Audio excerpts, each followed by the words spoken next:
At Winterton, there is an extensive set of dunes that, unusually for Norfolk, are acid rather than alkali.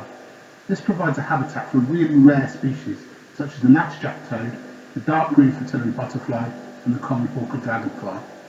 On the beach there's also a colony of little terns, numbering around 300 pairs, making this the largest colony in the UK.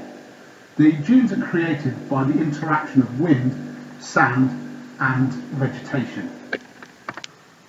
Dunes are created when sand is blown inland. This happens in three ways, either by the wind rolling or sliding each sand grain, this is called traction, by bouncing them, which is saltation, or by carrying them in the air, which is suspension. The dunes are created by the wind blowing sand inland. Plants slow the wind down through friction, and the sand is dropped in piles. Vegetation, marram grass is an excellent example of this, help to anchor the dunes through their roots, and they start to make the conditions more survivable.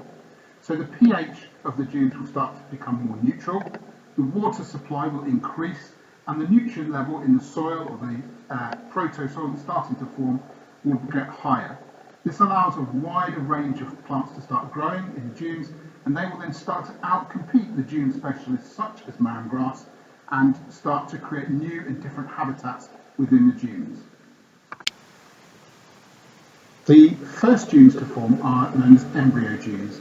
These often have species in them such as sea couchgrass, which are true specialists and are able to survive in salty conditions. As the sand builds up around these embryo dunes, they'll become 4 dunes, and you'll start to get the true dune specialists such as marram grass. This will allow larger dunes and more sand to accumulate around them until you get a main dune ridge, or sometimes known as a yellow dune, and then beyond that you'll have something known as the wasting dunes, or the grey dunes. As the supply of sand is cut off by the main dune ridge, these dunes are often lower, and the increase in nutrients and the increase in dead organic matter in the dunes starts to give them a different colour. Eventually, the amount of nutrients in the soil and the amount of water that's stored will allow trees to grow.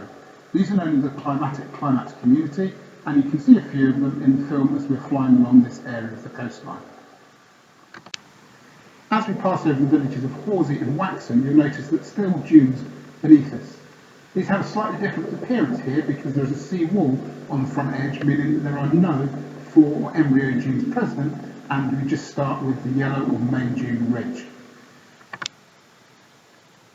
As we continue along the coast, you can see that there are a number of sea defences in this location.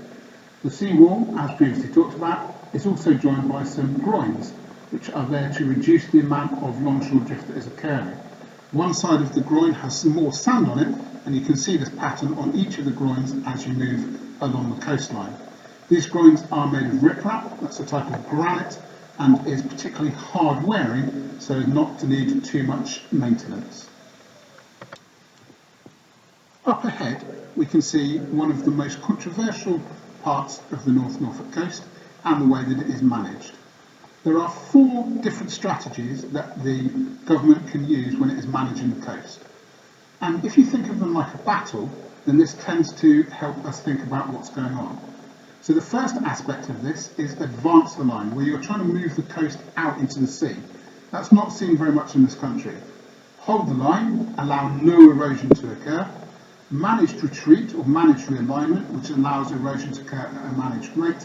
And no active intervention, or do nothing, where there are no sea defences put in and the natural processes are allowed to occur. The first village that you come to is the village of Sea Palling. Sea Palling has had a large amount of money spent on it, with offshore reefs being the main type of sea defence that has been deployed. They are shown on the right hand side of your screen, and as you can see are long barriers placed offshore to help reduce the energy of the waves and mean that when the waves do reach the shore, they will do less damage. The first set of reefs that was built cost £5.9 million, and 4 of them were built. In the second set, 5 more reefs were built at the cost of £10.5 million. In total, over 500,000 tonnes of rock have been used. The impact of the reefs is something known as the tombolo effect. Sand is trapped behind the reefs as the waves there have got very little energy, so the sand is deposited. This causes the sand to stretch out towards the reefs and starts to act as a second sea defence. Any wave that is going to come into that area is going to have to run across a very shallow area of beach. This is going to result in a lot of friction with the waves, so therefore more sand is going to be dropped and the tombolo effect is going to become more obvious. As well as the reefs, more money was spent in sea pooling by adding 150,000 tonnes of rock along the front edge of the seawall and then covering the whole thing in sand. This was designed to ensure that the waves didn't undermine the seawall, get underneath it and maybe expose the foundations. This could have made it unstable and possibly cause it to fall over or crack and become unable to fulfil its main function. The film shows us that Sea Palling is not a particularly large village. You can see a caravan site and you can see other buildings associated with tourism and a lot of agricultural land, a lot of farmland in this area, but nothing of especially high value that might make it worth spending all of that money on it. The reason for the money being spent is that the land to the south of Sea Palling is very flat. If you look out to the left hand side, you can see that area there are no hills, and that if that area was to be flooded, then the water would be able to travel a very long distance. The Environment Agency are worried that any seawater that comes into this area would then get into the Broads. The Broads are fresh water, and the ecological and economic damage that could be done here is vast. The Broads are valued at around £310 million per year for recreation, £18 million a year for biodiversity, and £17 million for drinking water. So the expense of the sea defences to protect from flooding outweighs the value of the damage that would be done should this area be flooded. The last time this area was flooded was in 1953, when a lot of the sea defences in this area were built. The plane is now leaving the village of Eccles. You can still see some sea defences here, some riprap or rock armour on the beach. You've got the groin sticking out, and you've got a seawall running along this area. And as we move out of the village, you can see it just becomes kind of one long line of houses with agricultural land to the south of it, to the left of the screen. The village up ahead is the village of Haysborough.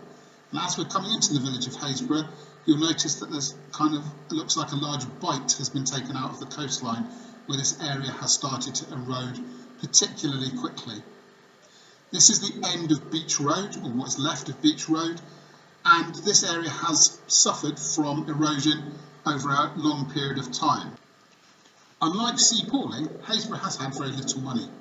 In 1991, a large amount of unsafe sea defences were removed, and you can still see the remnants of the broken revetment that is down there at the moment. Various schemes were then proposed and rejected on the basis of cost, despite the fact that both villages are roughly the same size. There is some rock armour down there, and that was put in place by local people raising money, about £47,000, to place 1,000 tonnes of rock in that area on the end of Beach Road. In 2010, homeowners were offered half the price of their houses if they would move inland, but most local people thought this was an insult and did not move away from this area.